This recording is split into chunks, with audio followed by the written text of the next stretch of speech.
Hello, my soccer universe, and welcome to the review of the playoff for the Europa League and the Europa Conference League. I gotta say, it is fully enjoyable to watch these two competitions. Yes, there are maybe not the super big names, but we have Barcelona in there, we have Napoli in there, we have Dortmund in there, we have many big teams in there that we have seen in the Champions League make a deep run. So it is definitely interesting. Also, due to the multitude of games running parallel, it totally makes sense to have TV program that switches between the games, so you see many goals. And I have to say there were quite a few really good games in there as well. So from that perspective, I have to say this is enjoyable.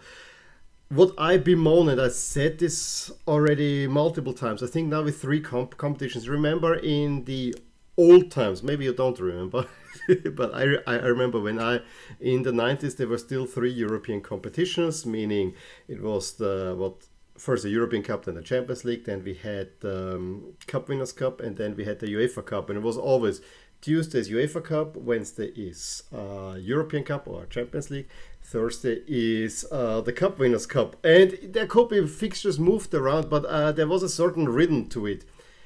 And I wish they would do that again, at least spread it out, because I don't think it is quite fair to the two competitions that have happened yesterday to run concurrently and take all the spotlight from each other.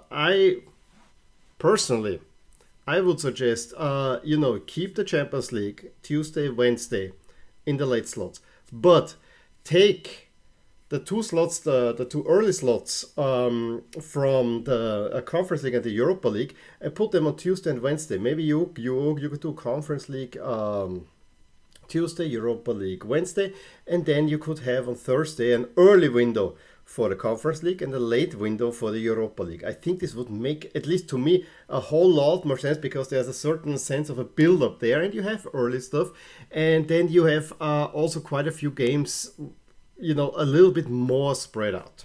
That is the one thing that I would probably change about that, and I would do this also for the group stage, because as much as I love the Champions League is my favorite competition, although as of late it has not been with necessarily my favorite teams, but it is my favorite competition ever since I've watched. I think this is where we see the best soccer played in the world. However much I love it, I don't think it should take the spotlight that much away from the other competitions, who then get on top of it even more maligned or whatever, that they're not serious, because it's all Thursday football.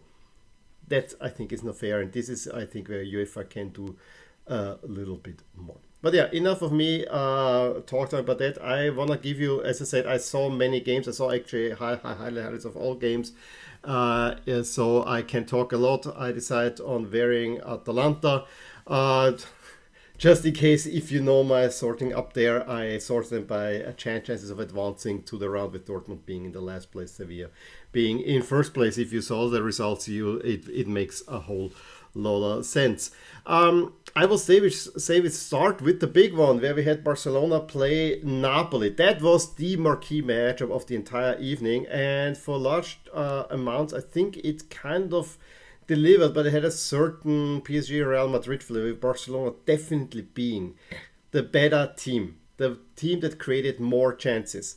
Before I say a little bit more, the one thing that bugs me about Barcelona, and this is not now team ready, but when they had this big tifo going down, this is not fan created. This is the club paying for this tifo, and that kind of bugs me.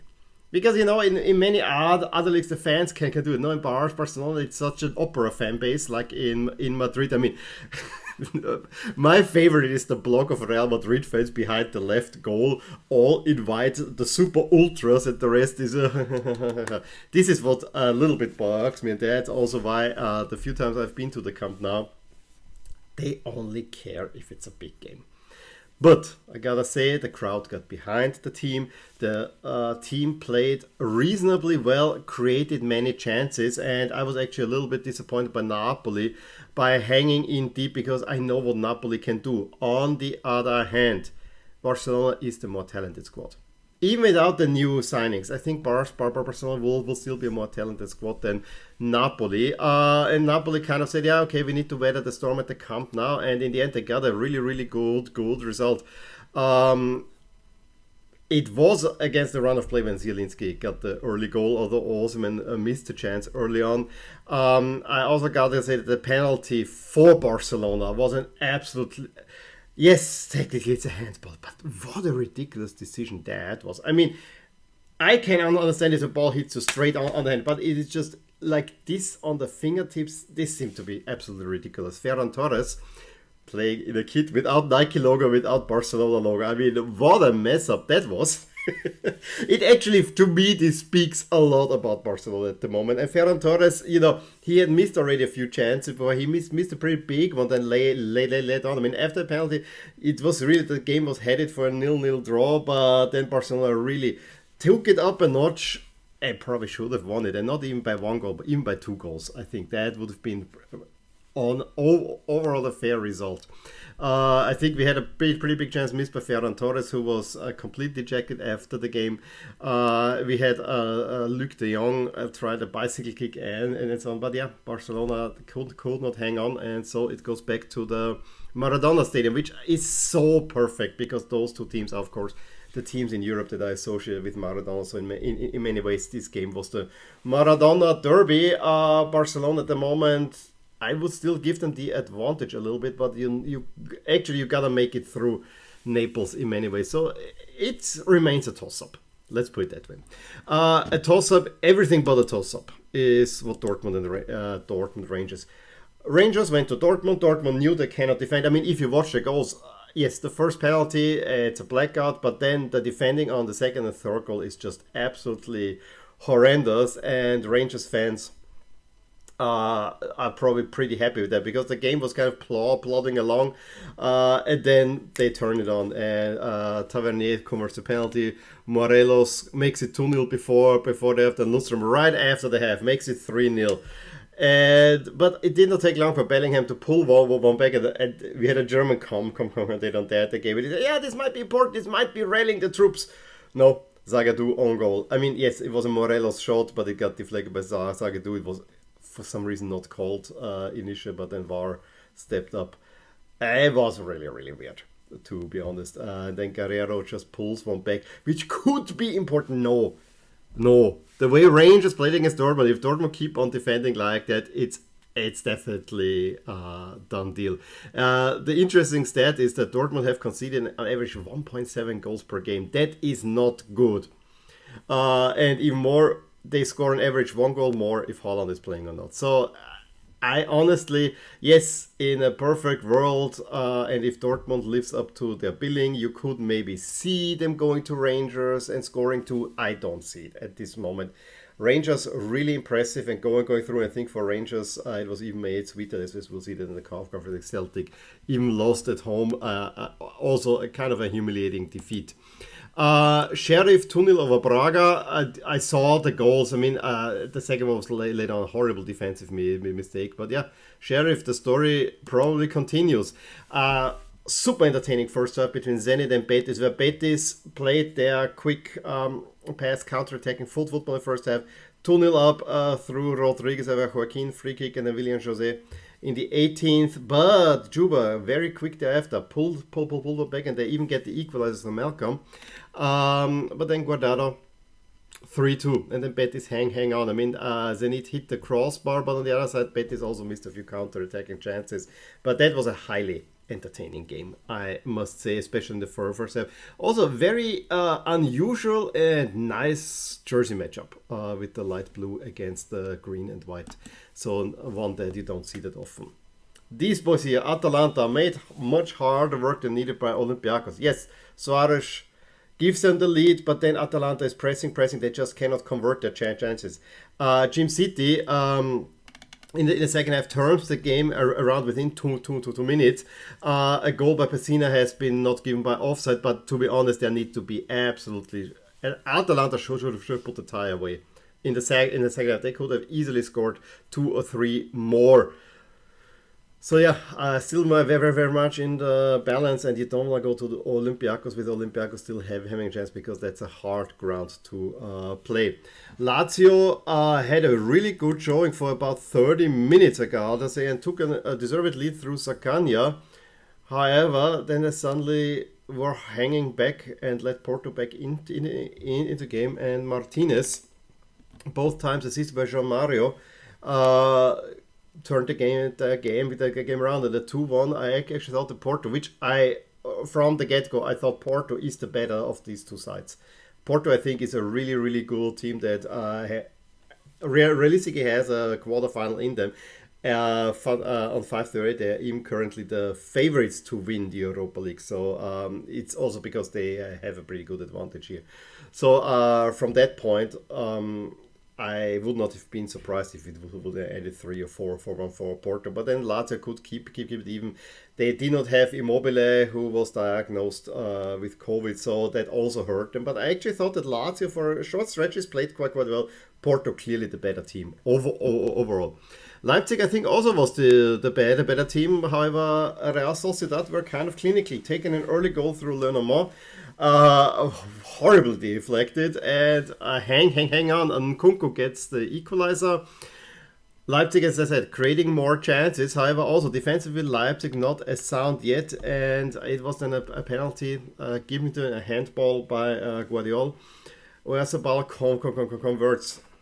Blackout. I mean, absolute blackout. So, and by the rules, it's a penalty. It was not really the deserved lead at that point. However, I gotta say the penalty that was then given to Leipzig was, to me, almost more ridiculous than the Barcelona one, because yes, there is the Real Sociedad defender there, but Jobosla is trying to get around him, and the defender is moving the other direction. All that Jobosla does is try to make contact, and of course, it's Junacek here, who is. In my book, I mean, the way he betrayed Milan, he should not be in the whistling international anymore. I mean, with those decisions, he should be out. The 2-2 is fair. I think Leipzig even would have deserved the win in that one. I'm a little bit surprised that actually Real Sociedad hung on that well, and let's see how it goes. Leipzig is a team that probably will think we can win this competition, but not if you start with a 2-2 at home. But no away goals, so it probably you just got away with one. And then Sevilla, maybe not on paper, but to me they seem to be the favorite because stadium. You play in your home stadium, the final. You have a big history in that competition. You're second in La Liga. Seems all going in your favor, wouldn't you say? In any case, Sevilla took an early lead through Rakitic, and Orsic scores the 1-1. And Zagreb actually played nice, but just before, but they have Ocampos and Martial, both I think assisted by Papu Gomez, get Sevilla on the way, and they don't make it a more decisive scoreline. So yeah. That was it from the Europa League. As I said, a whole lot of interesting results there. Now, if we go Conference League, the first results, Fenerbahce, Slavia Prague, the first time that those two are meeting, and it sounds good because those are teams that have been somewhat there in the Champions League. 3-2 win for Slavia Prague. Fenerbahce not really good. I mean, Slavia had a 1-0 and a 3-1 lead, so that actually tells it all, and I thought that Slavia will be the better team there. For some reason I was not unhappy. I actually could see quite some of Midtjylland against PAOK, which was an even game, but PAOK, who had been on a winning streak, couldn't just convert their chances. I couldn't get anything dangerous. So Anderson's goal in the 20th was decided. I think Midtjylland and even hit once the crossbar. So yeah, going back to Thessaloniki, I should say, I think PAOK can pull this one off, but yeah, let's see. Midtjylland is not a bad opponent, that's for sure. PSV only a 1-0 against Maccabi Tel Aviv. I had to laugh because PSV, if Lask would have finished second, we would have played against PSV again. And yeah, there were some good memories associated with that, although this was the time when Lask was still good. Gakpo getting the goal in the 11th minute, but I honestly feel this should have been higher. in many ways. The other Dutch team, Vitesse, also loses to Rapid Vienna. It was a funny game because Rapid got a striker from AZ Alkmaar, Ferdi Treuf, who scored the goal in the first minute. Really great counter-attack, I gotta say.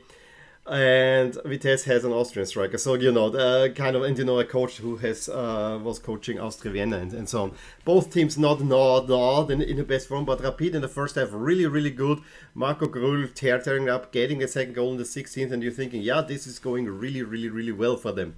Also, both team names are kind of pointing to a speed. I mean, Rapid is kind of fast. Vitesse is also velocity. Interesting matchup in many ways. Vitesse, of course, having more or less eliminated Spurs. Second half, I think there are two things we have to talk about. First, goal by Grubic, the Austrian striker for Vitesse, was unjustly not given because of offside, and there is no VAR. That was not right. And then I also think the yellow-red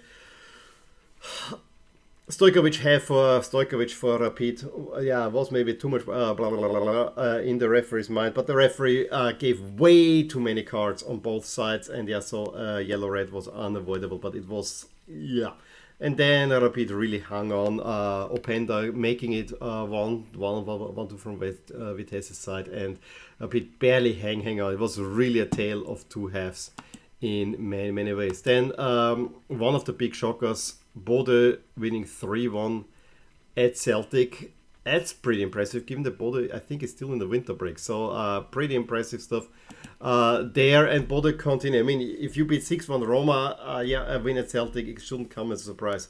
Randers also hung in at Leicester for a half. It was 1-1, but then right after that, Leicester is running away with it. The Patzendacker goal is one if you want to have a chuckle, because I'm not sure how much he meant that one.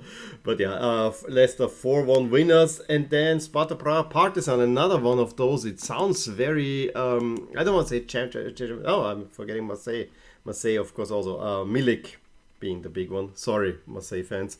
Karabakh, first Azerbaijani team to make it past the winter break. It was Milik with 2, then Kardi in the 85th pulls from back, but then Payet makes it a clear scoreline. And now Partizan winning at Sparta Prague, and again, same as with the Glasgow teams, the Prague team Slavia being probably happy. Not only do you win a Fenerbahce, but your local rivals lose at home. But Partizan, that was a bit of a surprise to me. It's again two teams that I wish were much stronger. I really would wish that we get to the point where the leagues, there's not such a gap. It's a little bit more even, because those are two great teams with great supports that actually should deserve a little bit better. That was it for me. Fully enjoyable. I think most of the second legs, there's much to play for, unlike the Champions League, so I'm looking forward to next Thursday and see which teams will move on and who will then play in the round of 16. Any case, give me a thumbs up if you enjoyed this video. Please drop a line below if you want to add anything to these games happening, and I surely will talk to you soon. Bye. Hey there, I really hope you enjoyed this video, and if you did, here are some videos and playlists that you actually might enjoy too. Also, please consider subscribing to my channel and hit the little bell so that you get notified whenever something happens in my soccer universe. And with that, have a wonderful day.